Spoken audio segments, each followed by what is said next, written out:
అందరికీ good morning అండి. మనం కాంతి ధర్మాలు అనే టాపిక్ గురించి అయితే మనం అంతకుముందు వీడియోలో డిస్కస్ చేయడం అయితే జరిగింది. ఇందులో భాగంగా మనం కాంతి రుజువర్తనం, కాంతి వేగం, కాంతి వక్రీభవనం, కాంతి పరావర్తనం, కాంతి విశ్లేషణం వరకు కాంతి పరిక్షేపణం కూడా మనం డిస్కస్ చేయడం అయితే జరిగింది. ఇంకా వ్యతికరణం, వివర్తనం, ధ్రువణం ఈ మూడు కూడా టాపిక్స్ అయితే మిగిలినాయి.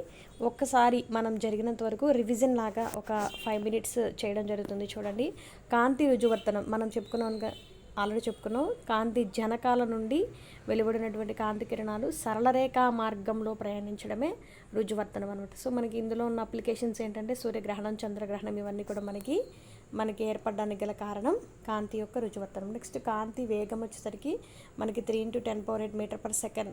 ఇది మనందరికీ తెలుసు. దీని మీద చాలామంది సైంటిస్టులు ప్రయోగం అయితే చేయడం అయితే జరిగింది సూర్యుడి నుంచి. అలాగే మనం ఇక్కడ ఒక అప్లికేషన్ కూడా చెప్పుకున్నాం, మెరుపు ముందా లేకపోతే సౌండ్ పిడుగు ముందా అనేది మనం చెప్పుకున్నాం.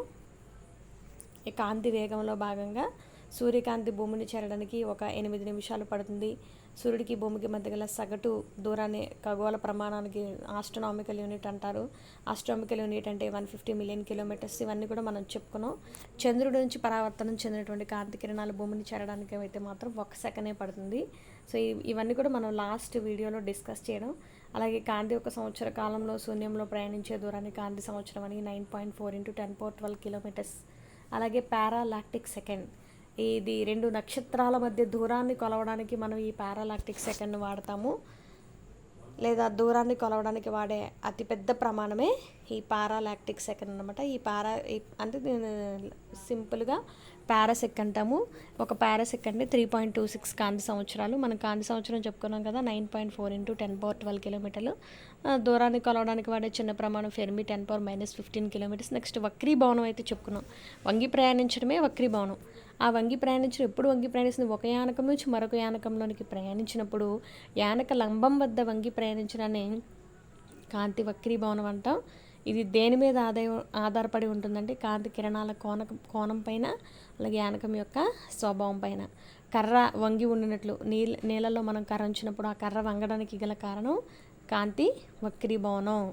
అలాగే ఒక పాత్ర కొంత మట్టం వరకు నీటిని నింపి మనం చూసినప్పుడు ఏమవుతుందంటే అడుగు భాగం పైకి లేచి నీటి లోతు మనకి తక్కువగా ఉన్నట్లు కనబడుతుంది. జలాశయాలన్నీ కూడా మనకి లోతు తక్కువగా ఉండడానికి గల కారణం కాంతి వక్రీభవనం. అలాగే ఒక కాయిన్ వేసాం. ఆ కాయిన్ మనకి అసలు పరిమాణం కన్నా పెద్దదిగా చాలా తక్కువ లోతులో కాయిన్ అనేది మనకి బిగ్ సైజులో కనబడుతుంది. దానికి గల కారణం కాంతి వక్రీభవనం. అలాగే గద్ద గురించి చెప్పుకున్నాం. గాల్లో ఎగురుచున్న గ్రద్ద నీటిలో ఉన్న చేపను చూసినప్పుడు ఆ చేప ఏమో నీళ్ళల్లో చాలా పెద్దదిగా పైనే ఉన్నట్లు కనబడుతుంది. అది నీటిలో ఉన్న చేపకి గాల్లో ఉన్న గ్రద్ద ఎలా కనబడుతుంది? చాలా చిన్నగా ఎక్కువ హైట్లో ఎగురుతున్నట్లు కనిపిస్తుంది. వీటన్నిటికీ గల కారణం, అలాగే అక్షరాలను కలిగిన పేపర్పై మనం ఒక గాజు పలక అమరిస్తే అక్షరాలు పెద్దవిగా కనబడడానికి గల కారణం, వీటన్నిటికీ కారణం కాంతి వక్రీభవనం. సూర్యోదయం, సూర్యాస్తమయ సమయంలో సూర్యుడి నుంచి వచ్చుచున్నటువంటి కాంతి కిరణాలు కూడా శూన్యములో నుండి భూమి వాతావరణంలోనికి ప్రవేశించి అక్కడ వక్రీభవనం చెందడం వలనే మనకి సూర్యుడు అనేవాడు అండాకృతిలో, సూర్యబింబం మనకి అండాకృతిలో కనిపిస్తుంది. సో ఇవి మనకి కాంతి వక్రీభవనానికి సంబంధించినటువంటి పాయింట్లు. చంద్రుడి మీద మరి కాంతి వక్రీభవనం అనేది ఉండదు, ఎందుకంటే చంద్రుడి మీద ఎటువంటి వాతావరణం ఉండదు కాబట్టి ఉండదు. నక్షత్రాలు మినుకు మన్నట్లు ప్రకాశించడానికి గల కారణం కూడా మనకి కాంతి వక్రీభవనం. ఎందుకంటే నక్షత్రాల నుంచి వచ్చే కాంతి కిరణాలు భూమి వాతావరణ పొరయందు ప్రవేశించి వక్రీభవనం చెందుతాయి అన్నమాట. మన వక్రీభవన గుణకం గురించి కూడా చెప్పుకున్నాం. పతన కోణం యొక్క సైన్ విలువకు వక్రీభవన కోణం యొక్క సైన్ విలువకు మధ్య గల నిష్పత్తినే మనం వక్రీభవన కోణం అంటాం. So μ=sin r. ఇది ఒకటి చూసాం. కాంతి పరావర్తనం, కాంతి కిరణాలు ప్రయాణించుచున్న మార్గంలో ఎదురుగా ఉన్న వస్తువుల ఉపరితలంపై పతనమై తిరిగి వెనక్కి రావడం. ఇది ఒక కాంతి పరావర్తనం అంటే జస్ట్ రిఫ్లెక్షన్. కాంతి వక్రీభవనం అంటే రిఫ్రాక్షన్. కాంతి పరావర్తనం అంటే రిఫ్లెక్షన్ అంటే మనం ఏం గుర్తుపెట్టుకోవాలి? బాల్ గుర్తుపెట్టుకోవాలి. బాల్ను మనం ఒక గోడకేసి కొడితే తిరిగి మళ్ళీ ఆ గోడ మీద పతనమై మళ్ళీ తిరిగి పరావర్తనం చెంది మళ్ళీ వెనక్కి వస్తుంది. సో మరి ఈ పరావర్తనాన్ని మనం చూడగలుగుతున్నాం అంటే కారణం ఈ లైట్ యొక్క రిఫ్లెక్షన్. మరి దర్పణాలు ఉంటాయి కదా మన ఇంట్లో, మరి దర్పణంలో మన ఫేస్ కనబడుతుందంటే అక్కడ లైట్ రిఫ్లెక్షన్. మరి అన్ని బిందువుల వద్ద కాంతి ఉపరితలం అనేది నునుపు తలంగా ఉంటే ఒకే రకంగా ఉండదు, గరుకు తలంగా ఉంటే వేరువేరుగా ఉంటుంది. అలాగే టోటల్ ఇంటర్నల్ రిఫ్లెక్షన్, ఇది ఒక చాలా ఇంపార్టెంట్ కాన్సెప్ట్.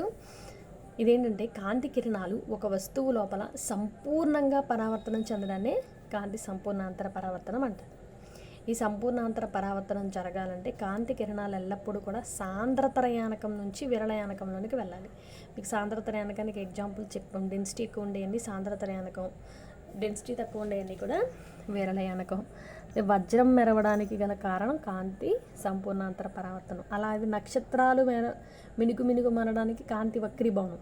వజ్రం మెరవడానికైతే సంపూర్ణాంతర పరావర్తనం. ఇసుక ఎడారుల యందు మరియు వేసవి కాలంలో రోడ్లపైన ఎండమావులు రోడ్ల మీద కనబడుతూ ఉంటాయండి. వేసవిలో మనకి ఏం కనిపిస్తాయి అంటే రోడ్ల మీద దూరం నుంచి చూస్తే ఏదో రంగు పూయకపోయిన రంగు ఉన్నట్లు పెట్రోల్ లాగా అలా కనిపిస్తూ ఉంటాయి. దానికి గల కారణం ఏంటంటే వాటిని ఎండమావులు అంటాం. సంపూర్ణాంతర పరావర్తనం అన్నమాట. అలాగే మంచు కూడా, మంచు ఎడారుల యందు ఈ సంపూర్ణాంతర పరావర్తనం వల్ల కొంత దూరం నుండి మన వైపు వచ్చుచున్న వస్తువు అసలు ఎత్తు కంటే ఎక్కువ ఎత్తులో నుండి వస్తున్నట్లుగా మనకి కనిపిస్తుంది. దీన్ని మనం లూమింగ్ అంటామంటండి. అలాగే ట్రాఫిక్ సిగ్నల్స్ పనిచేయడంలో ఏ ధర్మం ఇమిడి ఉంది అంటాడు. కాంతి యొక్క సంపూర్ణాంతర పరావర్తనం ఇంపార్టెంట్, గుర్తుపెట్టుకోండి. సంపూర్ణ అప్లికేషన్స్ మీద క్వశ్చన్స్ ఎక్కువ పడుతున్నాయి.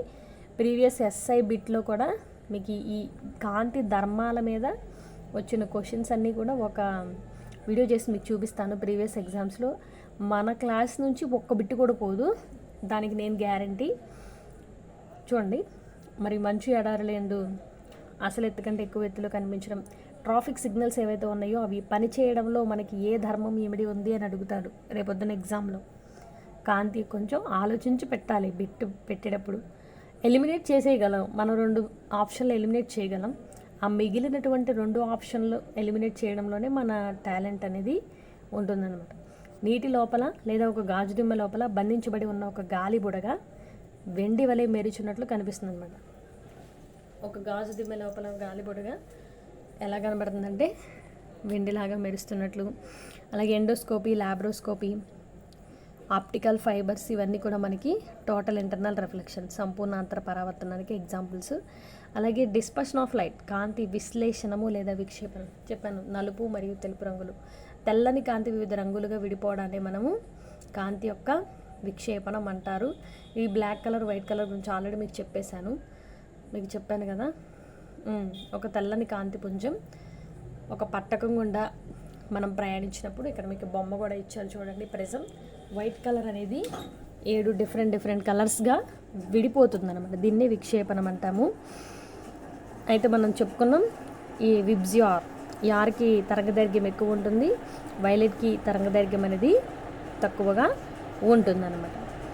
సో ఈ ఇండిగో అనే వర్ణపటం తప్ప మిగిలిన వర్ణపటాలన్నింటినీ కూడా మన కన్ను చూడగలుగుతుంది. కాబట్టి ఈ రంగులన్నింటినీ కూడా మనం ఏమంటామంటే దృశ్య వర్ణపటం. సో ఇవన్నీ కూడా మనం లాస్ట్ క్లాస్లో చెప్పుకోవడం అయితే జరిగింది. ఇప్పుడు మనం మిగిలిన క్లాస్ ఏవైతే ఉన్నాయో అవి మనం ఇక్కడ చూద్దాం. సో ప్రాథమిక రంగులు మరియు గౌణ రంగులు ఇక్కడ నుంచి మనం చెప్పుకోవాలి. అలాగే క్వాంటం సిద్ధాంతం కూడా చెప్పి ఉన్నాం మనం. సో ఇప్పుడు మనం కాంతి విశ్లేషణ అనే టాపిక్ అయిపోయింది కాబట్టి సో మనం ఈ ప్రాథమిక రంగులు, మరి ప్రాథమిక రంగులు అంటే ఏంటి? మరి కాంతి విశ్లేషణలో 7 కలర్స్ ఏర్పడ్డాయి. ఈ 7 కలర్స్లో మరి ఈ 7 కలర్స్లో రెడ్, బ్లూ, గ్రీన్ వీటిని మనం ప్రాథమిక రంగులు అంటారు. ఎందుకనగా ఈ రంగులు ఒకదానిపై మరొకటి ఆధారపడవు, స్వతంత్రంగా ఉంటాయి. గౌణ రంగులు అంటే సెకండరీ కలర్స్ అనమాట. ప్రాథమిక రంగుల్లో ఏవేని 2 భిన్నమైన ప్రాథమిక రంగులు ఒకదాంతో మరొకటి కలిసినప్పుడు మనకి ఈ గౌణ రంగులు అనేవి ఏర్పడతాయి. అంటే రెడ్ బ్లూ కలిసినప్పుడు ఒక కలరు, బ్లూ గ్రీన్ కలిసినప్పుడు ఒక కలరు, రెడ్ గ్రీన్ కలిసినప్పుడు ఒక కలరు, బ్లూ రెడ్ కలిసినప్పుడు ఒక కలరు, ఇలా అనమాట. ఒక ప్రాథమిక రంగు తన ద్వారా ప్రయాణించుచున్న ఇతర ప్రాథమిక రంగులను శోషణం చేసుకోవడం వలన మన కంటికి ఎటువంటి కాంతి చేరదు. కాబట్టి వస్తువు అనేది మన కంటికి ఎటువంటి కాంతి చేరదు కాబట్టి ఆ వస్తువు రంగు మనకి నలుపు రంగులో ఉన్నట్లుగా కనిపిస్తుంది. ఒక ప్రాథమిక రంగు తన ద్వారా ట్రావెల్ చేస్తున్నటువంటి ఇతర ప్రాథమిక రంగు ఏదైనా సరే, అది ప్రాథమిక రంగు కావచ్చు, గౌణ రంగు కావచ్చు, దాన్ని అబ్జర్వ్ చేసేసుకునేది, తనలోకి అబ్జర్వ్ చేసుకోవడం వల్ల మన కంటికి ఎటువంటి కాంతి చేరదు. సో అందువల్ల మనకి బ్లాక్ కలర్లో కనిపిస్తుంది.